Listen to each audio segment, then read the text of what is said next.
Welcome to More Than Work, the podcast reminding you that your self-worth is defined by more than your job title. I'm Rabia, an IT project manager, comedian, nonprofit volunteer, and sometimes activist. Every week, I'll chat with a guest about pursuing passions outside of work or creating meaningful opportunities inside the workplace.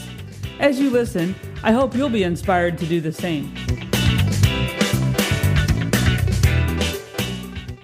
Thanks for coming back this week to More Than Work. And this week, my guest is Chris Spade. Chris, how's it going? It's going well. Thank you so much for having me. I am so excited to be on an international podcast finally.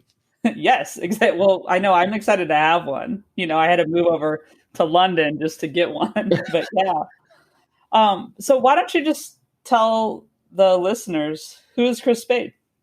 Well, I am, I live in San Diego, California, and I am a real estate agent. I kind of call myself the chief happiness officer because, I work very hard to, make people happy during a real estate transaction.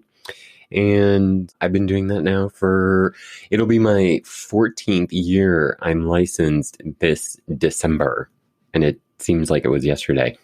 Yeah, I can't believe that because I feel like, first of all, we met a lot longer ago than it would seem just by looking at us, We look so young. We do. It's that tanning. No, I'm just kidding. But we met when I was in college and you were just out of college and we were at the local news station. Right. I was an assignment editor and weekend producer at KSWB Channel 5. And I remember you came in and you were my intern. And I remember thinking to myself, this woman is only a couple years younger than me. And now she's reporting to me. And that was just weird. Because I was in no way the expert at that time, being a journalist. And yeah, we just had fun. We just had fun with the job. We did. You got hired. I did get hired. Yeah, you did get hired, right? Yeah, I did. Right after my internship, I was still in college, but as a part-time job, so I would come do the news with you guys like 2 days a week, and then on the weekends, right, work the desk. Right, that's right. God, it was so long ago. It was, and I got to go on location and run the tapes in. I know, right? I was only running. It's glamorous. Everyone thinks television news is glamorous, and then you look at it behind the scenes, and it's like, oh, you do that? Yeah. No, but it was good. And actually, we went through. I was just listening to a story today on The Daily, which is a podcast by the New York Times, which I'm sure they're plugging my podcast to right now. Michael Barbaro, come on! But I was listening to a story about 9/11 today that aired a little bit ago. And I was thinking about that actually when I was riding my bike earlier today, and I was going to be talking to you, but we went through that together. We did. And that was for me, that was very formative. I remember it was a Tuesday. And at that point, I don't know if you remember, but I specifically remember I worked Friday through Monday. So I had 3 days off during the week. I had Tuesday, Wednesday, Thursday off.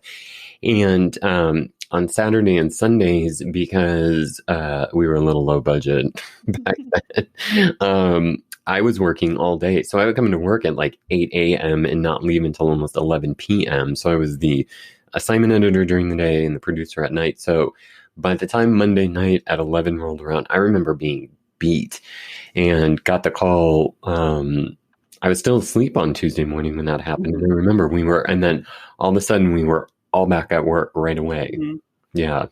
Yeah, I was still at school, and we had the school closed down, UC San Diego, and I worked in the cafeteria, and I didn't go to work there that day, and you guys had called, and I came in, and I remember, the thing I remember the most about that, I think, was, other than sitting with you all day, basically, and I remember, you had me on 3 different television channels and writing blocks of news, and then you were just incredibly busy the entire time, but I remember when we got out to the parking lot that night, and we all kind of just were able to let go and cry.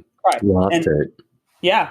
I think everybody lost it. And It was, I will say this, it was one of the worst days in our country's history. And if I had to be with a group of people doing that type of work, I would have wanted to have been again with that same group of people because I think we did a good job. And it was incredibly rough. And I remember after all that was over, I remember calling my dad crying. At the time I was 26, I think. And um, he was like, "Are you okay?" And I'm like, "No, I'm not." Yeah.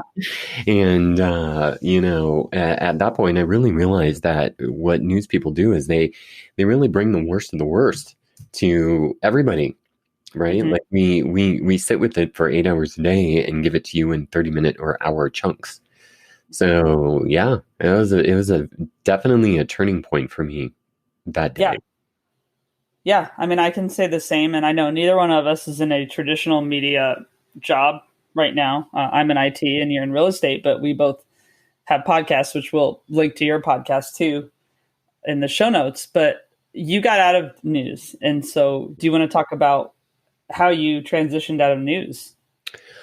Um, yeah, it was kind of a two-step process. So what ended up happening is after I left Channel 5 in San Diego, I left the WB station there. And then I went to go work for NBC7 in San Diego, and I was there. I had actually interned there when I was in college, and then got a job at Channel 5, and then ended up going back to NBC. And while I was there, it was kind of cool because it was different, right? We had more newscasts, we had more going on, and I was hired on as a producer, but I didn't have a show. And so I was hired on, eventually got my own show there. And then, you know, I don't want to tout that, I was still very young when I got into that business. And I feel like I probably maybe have been better at my job if I maybe went to a smaller market and started out and then came back to San Diego or Los Angeles or something.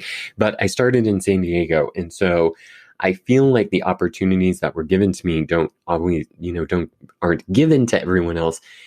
And I kind of also felt like I knew a lot. And, but I also feel like it was hard to get training. Like they would just throw you into things, right? Like it was just like, it was like being a fish out of water a lot of times because you were just expected to do it, just do it, do it, do it. And if you did it and it wasn't done the way they wanted, then there were a lot of repercussions and criticisms. And I got criticized a lot when I was at NBC. And this is a true story. I ended up getting into several fights with my executive producers, and I eventually got demoted from, I went from the weekend 6 p.m. and then the former TV station I worked at folded up its news department, and then they came to NBC. And so we produced the news on Channel 5 for a while.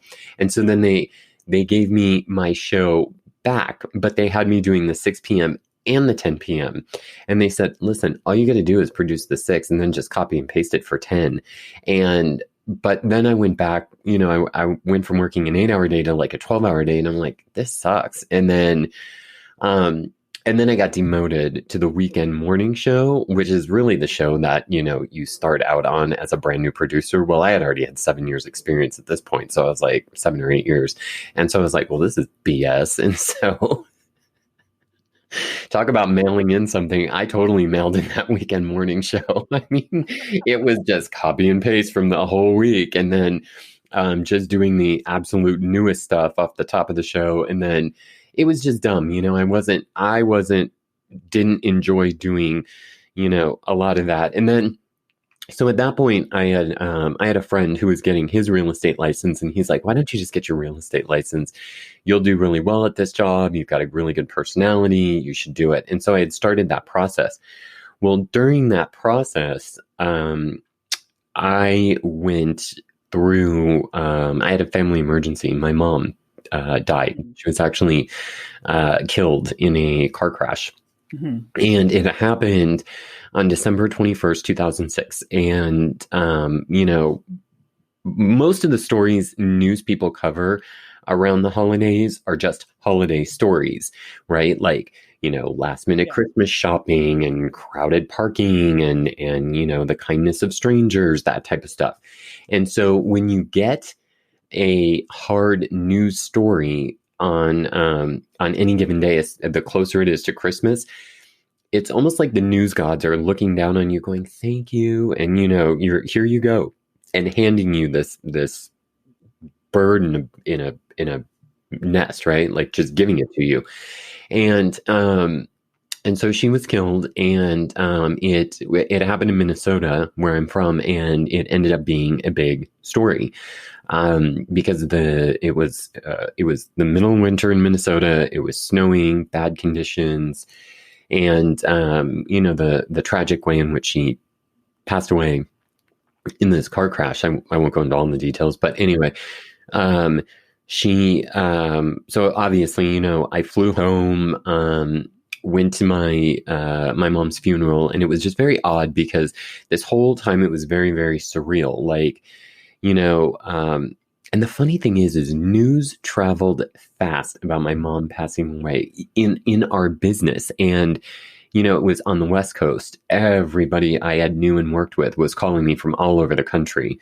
I heard what happened and, all that, which was really kind. And I have to say this, my former peeps over at NBC, I just couldn't think straight. They paid for my ticket to go home. They were really good to me. That's amazing. Yeah, it was. It really was. And when I got back home, it's weird because you're planning a funeral the day after Christmas, right? Like this is just not what normal people do. So anyway, I get there, and then what I realized is the news media was showing up at my family's door, and they were wanting to come to the funeral and all that kind of stuff. And I had a real epiphany, and I was like, oh my God, I do this to other people.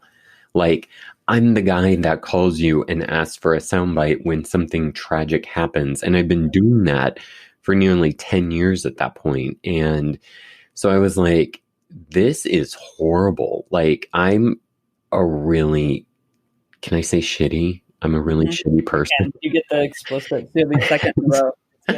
And so I knew that I needed to be out. And at that point I had actually gotten my license in the mail, my real estate license, the day after my mom had died. So I had already passed the exam.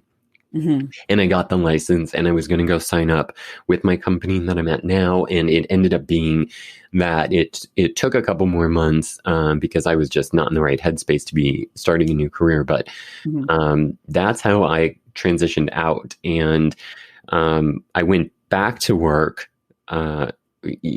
2 months later, I had taken time off and gone back to work like 2 months later. And when I got to work, I remember one of my friends, she's an anchor, and she was coming down the steps at work. And she goes, "You look like you're about to plot something." And I just looked at her and I go, "Yeah, I'm going to go quit." And she's like, "No, you're not." And I said, "No, really, I'm going to go quit my job." And she says, "No, you're not." And I go, "Yeah, I am." She goes, "When?" I go, "Oh, I'm going to do it now. I've already messaged, our news director." And she goes, "Well, when's your last day?" And I go, "God willing, 5:00. So it was interesting. So I went upstairs and I talked to my news director, Greg Dawson, who's still there, and he's a super nice guy. And I told him, I said, "Listen, this just doesn't make me happy. And, I got to go." And he says, "Yeah, we were all kind of surprised that you really came back." He goes, "Well, when would you like your last day to be?" And I go, 5:00 today. He says, "Can you give me till the end of the month?" So there was only like, I don't know, 8 days in February. And I said, okay. And I got through the rest of the month and ended my news career on February 28th, 2007, and started selling houses March 1st, 2007. And that's history. Yeah. Well, there's a lot though there that happened. I mean, just from a personal perspective and loss and the loss of a loved one so suddenly. And then also you having the epiphany about your work. Do you think that experience changed just the way you view these things when they happen to other people since then, in general? Yeah, absolutely. I think that, when I was in news, I remember very specifically that that business jaded me. It wouldn't, Hmm. I would see things, I would hear about people getting shot or whatever, and none of that would faze me. Like I wouldn't, I just wouldn't have sympathy. I remember, the NBC studios in San Diego used to be downtown San Diego, and I was on my cell phone walking out to get Starbucks, and I watched a man have a heart attack, and I just remember I couldn't be bothered to have my phone call interrupted. Um, and I just walked to the security guard and I was like, there's a dude outside having a heart attack. Maybe you should call an ambulance. Like, I didn't get off my phone. Hmm. And what kind of person does that? I mean, that's a really horrible person that does that. And now, I don't really watch the news at all. I don't watch local news, and I do get my news. I do follow a lot of my coworkers on Twitter, and um, I'm very active on Twitter. In Yeah, fact, one of our friends texted me this weekend, and she was like, "Wow, you're on fire on Twitter this morning." so I was, I oh got God, blocked by someone last night. no. Yes, and I'm so proud. I could not be more proud of myself Who because who blocked you? Brian Cuban, Mark Cuban's brother. No, really? Yeah, I was over a Rush Limbaugh tweet, but I'm sorry, I'm not gonna. I didn't say anything even bad. He was commenting about how bad the comments were. Uh-huh. And I just said, well, they're probably showing him the same compassion he's showing others. And I'm not going to get too far into it. Yeah. But then he ended up like retweeting me and like coming for me. And I'm like, really? So I'm like, why are you coming for me? And then he ended up blocking me. Amazing. I'm like, yes. I mean, so I've never been blocked. So I was really happy. So I don't think I've ever been blocked by anyone on Twitter. And trust me, I follow, probably all the same people you do, and I just fire back. But when a mutual friend of ours, it was Stacy, uh-huh. texted me and she was like, "You're on fire." I just couldn't stop. Sunday was great. Sunday talk show days are great. Yeah. But yeah, that's where I get most of my news now. And so, yeah, I would say that experience completely changed me, and being away from that and not being so jaded. It's now, I would never think nowadays, if I was walking down the street and saw somebody having a heart attack, that I would not think twice about stopping and helping that person or getting off the phone and calling an ambulance or something like that. So yeah, I think being done with that has really, and like a lot of self-development too, has, Sure. made me become a more compassionate person. Well, interestingly, I saw this film at Sundance Film Festival years ago now. It had to be at least 10 years ago. And it was Michael Winterbottom's the director. I don't remember the name of the film. It was a Pulp film. And it had Casey Affleck in it and Jessica Alba and some other people. I can't remember who, but it was super violent, like incredibly violent against women. And at the end of the movie, and this film, actually, my friend who was with me had to turn her head. She couldn't watch it. That's how bad it was. And at the end of the film, some woman stood up and yelled at the director, "You're sick. You're sick for making this movie." And it was gratuitous in a way. Mm-hmm. But then he addressed it. And this is years ago, Chris. This wasn't like, a year ago. This was like over 10 years ago. And he said, the reason he did that was because people become so desensitized. You hear someone was murdered. You hear a woman was abused. You don't think twice. And that's what happened to you. And I think that's normal. Right. I mean, that's normal. It's right. Because the violence and everything is normalized. We hear someone was killed. We don't think about who or what. And we can't cry over every person, of course. But it's like the humanity's gone. And then I think, I've had tragedy in my life. You've had it in your life very suddenly. And I think that does work as a catalyst for some change in you. And that's the humanity part of it, which is the good outcome of all that. Right. But I don't think the news doing that to you makes you a bad person, even at the time, or a horrible person. It's just someone who's gone through these circumstances, and this is what happens to the mind. And I think that's kind of what we're seeing now in the news, right? Oh, I think so. I mean, if there was ever a time I wanted to go back into television, it would have been the last 4 years covering mhm, politics. Um, and at the same time, I'm glad I am not there right. because I would probably walk away pissed off all the time. Yeah. No, I I know I would. That's why I'm getting Mhm. blocked on Twitter. But you know, I think you need to wear that like a badge of honor. yeah, I I should test honestly it. don't think I've ever been blocked by anyone from Twitter. Maybe I should make that a personal goal. Hmm. I can give you tips. Okay. I should do a podcast just on that. How to get yourself blocked on Twitter.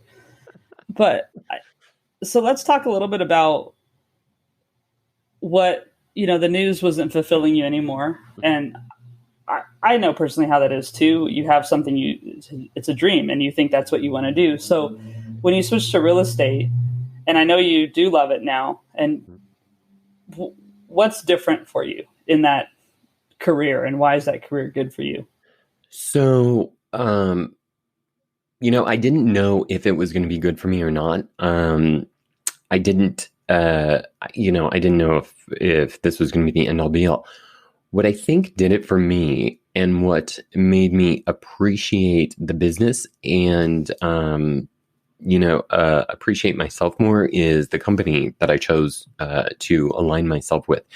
Because for those people that don't know, real estate agents are independent contractors, and we're not employees. I come and go as I please. I don't, I don't have to punch a time clock. I can take an hour out of my day on a Tuesday and do a podcast.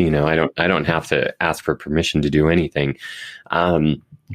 And the thing I like about the company I work for, I'm with Keller Williams Realty, San Diego Metro, and the leadership and the ownership of our market center is all about personal growth and development. And they have a mission statement that to me is very, very important. And at first, it's a little hard to, you look at it and you think to yourself, oh, this is a little airy fairy and hard to buy into. Mm-hmm.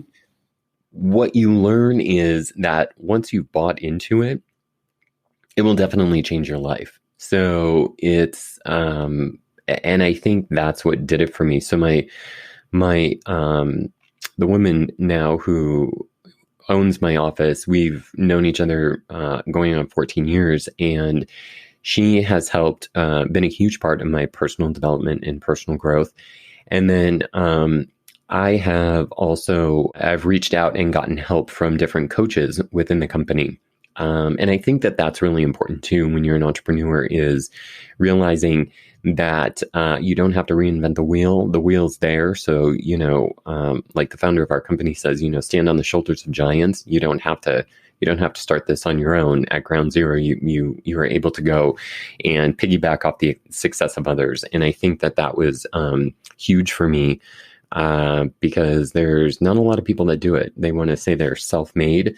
And my argument always is I would say that not everybody is self-made. I would say that, your mom had to teach you how to tie your shoes, or your dad, and you didn't learn how to count to 10 on your own, right? You've had teachers. Mm-hmm. That have cared about you, whether it's your parents or whatever. And so I think that is the biggest reason, is my aligning with a company that aligns with my value system. Did your values change or shift over time? Like when you joined, do you feel like it was the same set of values that you would say you have now and express now? Yeah, they have changed. I have to say that, growing up, my dad and I have a new relationship, but before that, like, we were polar opposites, right? Like, but the one thing I always said is, even though my dad and I were opposites, is he always taught me to have a really good work ethic and a high level of integrity. And, I always watched that over my life. And so I've kind of taken that into consideration with everything that I've done. I may not have agreed with everything that's gone on, in work. But yeah, I would say that my value system has changed, like, definitely the way I spend money, right? So, Mm-hmm. in my 20s, I was like, oh, retirement is so far away. I've got all the time in the world to save for that. Now I'm in my, I hate to say it, late 40s. And now I'm just like, God, I wish I wouldn't have spent all that money with Robbie in my 20s. And we shouldn't have gone out as much as we did. And because you think about it, and you just think about like money. Let's just take that as an example. How much of it did you waste, right? Mm-hmm. And when I say you, I mean me. Like but we both were generous tippers, I would say at some point. I would say we were too. So yeah, my values have changed over time. Yeah, which is nice. And I think that then if you're working at some place that reflects those, that's good. And outside of work, you've been involved in the community more and done different things there. Can you talk a little bit about how you've filled your time outside of work differently too? Yeah. So up until about a year and a half ago, I'm still involved in the local LGBTQ Chamber of Commerce. And I started, I became a member, I believe it was probably 2008 or 2009. And, just was an active member within that, and then stepped away from it for just a little bit because I was seeing a change in the organization that I didn't necessarily agree with. Mm-hmm. And then I guess it was probably 2014 or 15, probably 2000. No, it was probably 2013. The CEO of the chamber at the time, her name is Barbara Blake, and wonderful woman, and she has just a fascinating background, decided to reach out to former members and wanted to talk to us about why we left and what would it take for us to come back. And so, she invited me in the lunch, and she said, I want you to come back. Just give me a year. And if after a year you're like, I'm out, she goes, I'll pay you your membership fee back. No questions. And I said, okay, that seems reasonable. So I signed back up, and I really liked the vision she had for the organization. Well, little did I know that I think it was less than a year. I ended up joining the board as a board member, and went from being board member to being vice president of the chamber. And then I was put forward it was between me and one other person as president. I won. And nice. I ended up becoming president of the chamber, and I served as president for, I was just a little over 2 years before I decided to call it quits as president. And I think that was July of last year, 2019. I'm still involved in the chamber, but it's just differently because, COVID. It's kind of stopped a lot of our activities, but no, it was a good time. We accomplished a lot in the community, and and I was introduced to a lot of people that I think I never otherwise would have been introduced to. That's awesome, and it's good just to kind of see, even in that microcosm of in an organization, like running for a position. Does that give you any appreciation for what's happening now? Even, there's a lot of races going on, and staying out of all the politics of it in general, but just, do you have an appreciation for how it must be for the people running for office now? I do. I do, definitely. I definitely have an appreciation for what they're going through right now, because like you said, I did it on a much smaller level, but I will say this, that I almost ran for city council here this time around. So if I had, people would be voting for me right now, because I was, I know the current city council member. I wasn't excited about the candidates that are running. Mm-hmm. However, I ended up voting for one of them. I totally, it's work. It's a lot of people pleasing. And, in real estate, when you're searching for clients and you're really wanting to work with clients that, obviously you like, right? You want to do business with people that know, like, and trust you. You're dealing with, one-on-one, right? Or a couple or whatever. But when you're the president of an organization, it's like you have to keep people all, you have to, first of all, you want them to like you, and then you have to encourage them to buy into a vision, as to, like, for example, we changed the name, and that was a whole brouhaha, changing the whole name, and doing things like, bringing the organization out of the closet, because it was originally started as a chamber of commerce that everybody knew that it was the gay chamber of commerce, but we didn't call it that. It was called the Greater San Diego Business Association. Everyone knew what that G stood for. And so then we ended up bringing it out of the closet, and we called it the San Diego Equality Business Association, the LGBTQ and Allied Chamber of Commerce. Well, when we did that, that was a whole big thing. And in my head, I'm like, but wait, we're bringing it out. We're making it inclusive. It's like 2018, and come on, guys. And that ended up. So yeah, I get, nobody is, even if it's in your own community, there's still going to be dissension for sure. Yeah. Yeah. And it doesn't matter how much it seems like you all agree. I mean, we saw that this year for sure. We all agree on the same basic things, but then it's like the how gets involved, and right. Yeah. So it's a lot. It's difficult. I want to talk to you a little bit about just your personal growth you mentioned, right? And different ways of you looking at things. So I know one thing some people listening may be rolling their eyes at, but they probably have something I'm rolling my eyes at too. So they can message me about that. But The Secret, for example, can you talk a little bit about how that's worked in your life? And yeah. So, when I was first introduced to The Secret in the movie, I was just like, yeah, your thoughts become things, whatever. And, the deeper I got into it, so I watched the movie The Secret, and I was very, very impressed with that book, or that movie, and then I later read the book. And then there were a couple of people in there specifically that really excited me in there, and one of them was Jack Canfield, and he has this great book called How to Get From Where You Are to Where You Want to Be. It's a great book. It's a thick book. It is probably as big as the Bible. I mean, I think it's like 500 plus pages anyway. And then Bob Proctor. So, and I actually had the chance to see him speak live last September in Dallas, Texas. And so what I learned is, when I was doing more personal growth and personal development, as I was reading Jack Canfield's book, the first chapter, I think it is take responsibility for everything in your life. And he says in there that every decision you've ever made, whether big or small, led you to the place where you are today. And whether it's, good or bad, whether you chose to get up and exercise or eat a donut, right? Like every decision you've made along the way leads you up to it.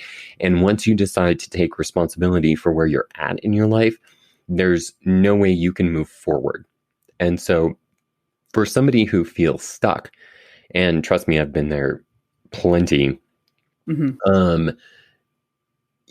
unless you decide that you're going to make and take responsibility for your actions, you're just going to stay exactly where you are. You're not going to move forward, period. And once you can do that, then you go, okay, well, all right, I'm here because after my ex broke up with me in 2015, I was, a little chunkier and a little heftier. And the reason I was because I drank a lot of beer and ate a lot of bacon. Well, we're going to stop those two things now. And you know what I mean? It's stuff like that. And then, the when you really look at it, your thoughts do become things. The things that you think about really do have an effect on your mental health, physical health, emotional health, all that stuff. Yeah, I agree with that. I agree with that. And I think that one thing that bugs me, and I don't know how you feel about it, is when people will say, oh, you're so lucky. Like, for example, I have a podcast. Oh, you're so lucky you have a podcast. No, I'm not. I've done, this is going to, after we talk, I'm going to have to edit it. Right. I recorded the intro about 82 times or something because I'm like worried about my voice, and I just had to finally accept, well, that's my voice, isn't it? So that's it. And then the outro had to be re-recorded, blah, blah, blah. It's not luck. It's fortunate. I'm fortunate that I have the means to pay for a Squadcast or something. Right. I get that. And I am grateful for certain things I'm allowed. And I have a company that's awesome that I work for. So I have some work-life balance so I can do this, and it's not a problem. But it's not luck that I have a podcast. It's a lot of work. And I think people confuse like the secret and the power of positive thinking with not working for something or working towards something. Right. And there's work. I mean, there's work involved. I mean, you can't just, you can't make $1 million sitting on your couch wishing for $1 million. You can say, my bank account is abundant. My bank account is abundant. Yeah, well, it will be. But as one of my mentors says, you got to get off your duff and do something about it. Like, you can't just sit there and not do anything. So in my case, it's like, well, I got to talk to people. I got to do a podcast. Right. I got to make my videos. I got to be present on social media. I got to, there's all these things that you have to do. You can't just sit there and not do anything and expect the dollars to roll into your bank account. They're not waiting that way. You know what I mean? It's there. You can touch it basically, but you got to do something to get it. And so I agree with you, and in your example of the podcast, it's like, no, it's work. It's work. And guess what? I'm doing it on my own time, and I might be doing it on a Friday night at 8:00 while everyone's out boozing it up at the bar at, having a good time. And I'm sitting here, in between loads of laundry, editing a podcast, right? Like, you get it. And it's whether I love doing that or not, and whether I am super stoked about it or not, which I am. Right. And I'm excited to be able to do what we're doing right now. It's not a matter of luck. And neither is like, oh, you're lucky that you got to move to London. Okay, we do have COVID here, guys. Right. Maybe it was because, again, like I worked towards something, and then I did my work, and I was asked to, if I wanted to do that and whatever. And so I just think that sometimes I want to tell people, okay, reset that thought. And if it's more like I want to do that, then work towards that. Right. And if you want to call it whatever you want to call it, it's still the same thing. You're setting a goal or an intention, and you're working towards that and focusing on that. Right. And one of the things I do every single year, and it's sitting right here, is my vision board. I do, they talk about vision boards on The Secret, and even Jack Canfield talks about it in his book. But I have a vision board here, and, I certainly, when I look at my vision board now, I certainly wasn't expecting COVID. COVID was not part of my 2020 plan. No, you didn't have like a Pfizer logo on it, or right? No, I didn't. In fact, I have a condo on there that I want to buy. I've got my trip to Italy that did not happen. So, that was a big one. But when Olive Garden, the Olive Garden, exactly. Filippi's Pizza Grotto in Little Italy. Great. Hey, they got good pizza, and their meatballs are huge. And it's called Italy. All right. I was actually down there last week, and I did get pizza last week there, but not at Filippi's. I went to a different restaurant in Little Italy. It was great. I love it. But when I do look at my vision board, though, there was a lot that did happen in 2020 so far, and we still have 2.5 months left of the year. But I found love. My business is booming. I actually have sold more this year than I did last year. And fun fact, I've actually sold more this year than any other year I've been in real estate, and made more money this year than I had any other year selling houses. So, that happened. I learned how to make work fun, and that's what I put on there. Specifically, I wanted to make work fun. So I really got back into my virtual part of my work, like, doing podcasts and a lot of virtual open houses, and just having fun with social media. I mean, I'm a trained journalist, for Pete's sake. I should be able to do these things and convert it into my business, right? Yeah. And so, I still don't have the six pack, but I think I look pretty good. I did hire a trainer. So Yeah, so there you go. And that's work. yeah, that is That's a lot work. of work. That is I work. I did a vision board for the first time, and I'm definitely one of those people who's rolled my eyes at those and like, oh, I don't need a vision board. And I pictured what I would have to make if I made a vision board, like some big poster with, I don't know, for some reason, like cutouts of stuff that's pink, which I'm not really a pink, Right? wearer, No. whatever. And it ended up being this super cool activity of just cutting out images that resonated with me and kind of what I want. And I don't know how things are going to turn out necessarily, but it was a really good exercise in just focus. And so I would encourage anyone to do that in some way, right? But Right. just set Right. goals. Well, and it's a visual reminder. And so every morning I get up, I was looking for a place to hang it in my house, and it sits below. I have this clock on my wall that a friend of mine had posted on Facebook, and I was like, oh, I need one of those. And she hooked me up with a guy that makes it, and it's called the Now Clock.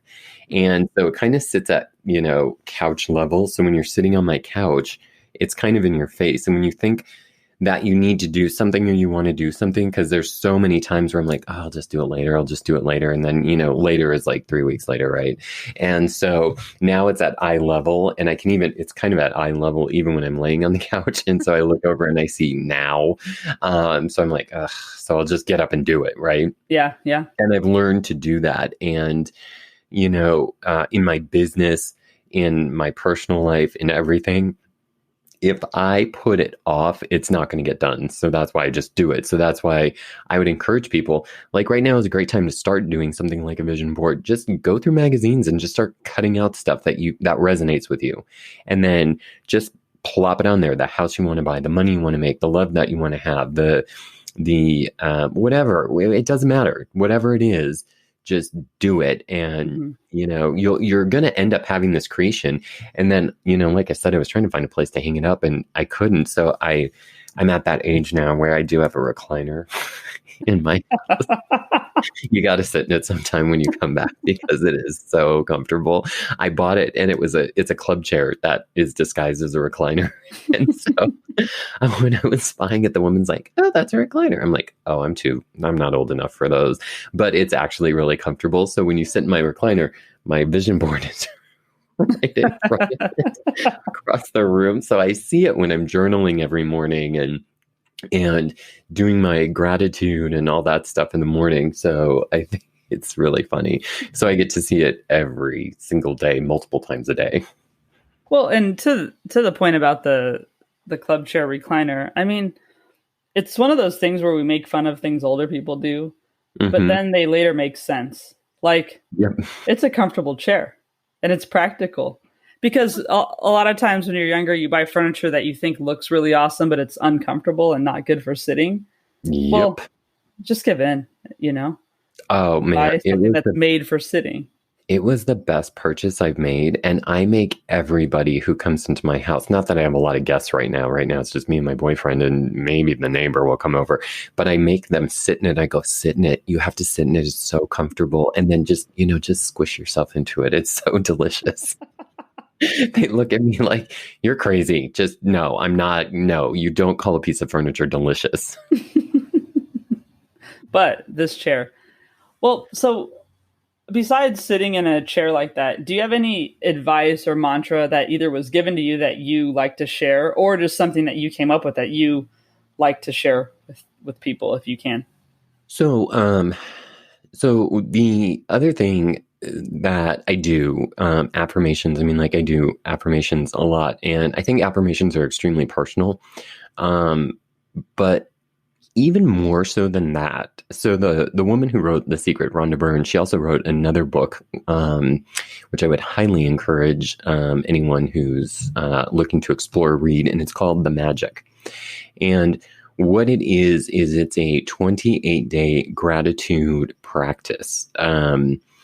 And the very first day, and you carry this throughout the very first 2 days, actually, the very first day of this gratitude practice is every morning, once you wake up, you write 10 things that you are grateful for every single day.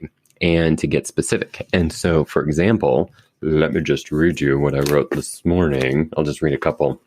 I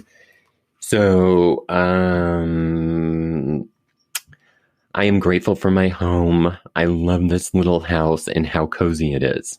Right? Yeah. Another one is, I'm grateful for my family and that I get to see them in just about 10 days. So those are just a couple, and you write 10 of those a day. And then at the very end of writing your 10, you just write the words, thank you, thank you, thank you. Once you're done writing all that, then you go back and read each one. And then you say, thank you, thank you, thank you at the end of each one that you write. And so I started this practice in mid-January. I think somebody introduced me the book, and I have not stopped since January. So ever since then, mid-January, I'd say around the 15th of January, I've been writing this practice and reading a chapter. Actually, I read it every day. So I've been redoing the book over and over and over and over again. Because then it just solidifies more. And then the second thing in there, the second day is getting yourself a gratitude rock, which also Jack Canfield talks about in his book. And you get a gratitude rock, and then before you go to bed, you grab the rock off your nightstand and you talk about what you're grateful for about the day. So that way, as you ease into your sleep, you're kind of going to sleep with joy and a grateful heart. And the idea is that when you wake up and you express your gratitude for the things that you have or desire or whatever, then you are you're starting your day that way. So it kind of sets you out. It sets you on the right tone for the day and sets you on the right tone as you're going to sleep. And so I would highly recommend that. Okay. No, and you hear a lot. I mean, different ways of saying these things, and this method is this method. And then there are other ones where it's constantly said, if you practice gratitude and you practice just articulating these things, it does improve your mental health. And I think where we are now with COVID, and we're quite honestly, I mean, people have different opinions. My opinion is it's middle of next year or something when we're kind of coming out of it. I think it is important to find something like this that's going to ground you. Yeah. I agree. Whoever it is, right? Because I think the fatigue is, everyone has it. If I wear a mask and I follow rules, I still have fatigue. And if someone else doesn't, it's the fatigue. It's the same, but it's just expressed in different ways. Maybe I just cry alone in my flat or something. I don't know.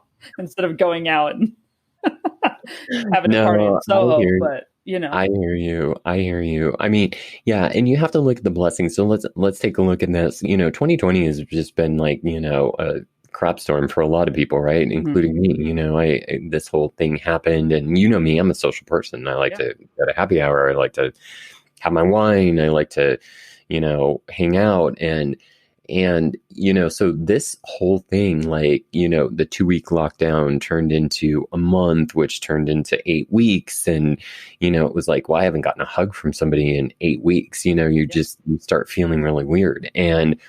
But then, it was funny because, like, I ended up getting into a relationship with a nurse. So how weird is that during COVID? You know what I mean? And so, it's like you have to, and honestly, I would have never met him had COVID not taken place. I probably would never have met him because I told you how I met him, right? Yeah. Yeah, I was getting a COVID test. Yeah. He's a nurse. And so, I start telling the story and people are like, oh my God, you're kidding. And I go, I know, right? And so then you've got to look at what is the bigger blessing. Yeah, Halloween's coming. Kids are not going to really be able to go trick-or-treating, right? You know what? They'll get over it. And when they're 50, they're going to be like, do you remember when we couldn't go trick-or-treating? It's going to be an event in their life that was, to them so small because they were little.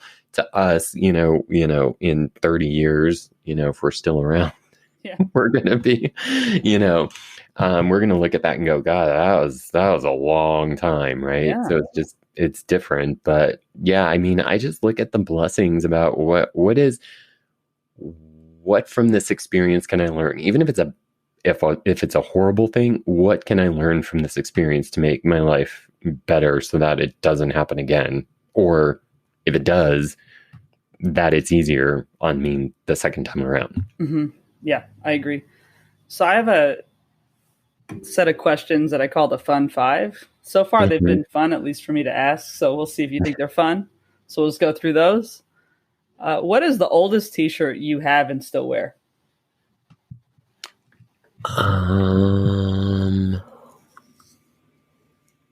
you know, I have a tank top I bought probably 12 or 15 years ago, and I wear it. Well, I try not to wear it out of the house anymore because it's pretty gross, but I'll wear it to the beach. And in fact, even when it's clean, it still smells like sunblock. That's quite a feat. That's great. So a lot of people are saying it's like Groundhog's Day this year, and it was, I think, more during a lockdown time. It's just every day is the same. So if it was really like Groundhog's Day, what song would you have your alarm set to play every single morning? I would say Manic Monday.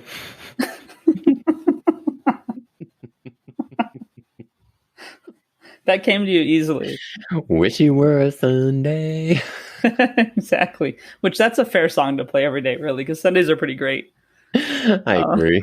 All right, coffee or tea or neither? Oh, coffee all the way. As a matter of fact, I made myself an espresso before I got on here. So actually, I this one is exciting because we've done this many times. But when was the last time you laughed so hard you cried or just couldn't stop laughing?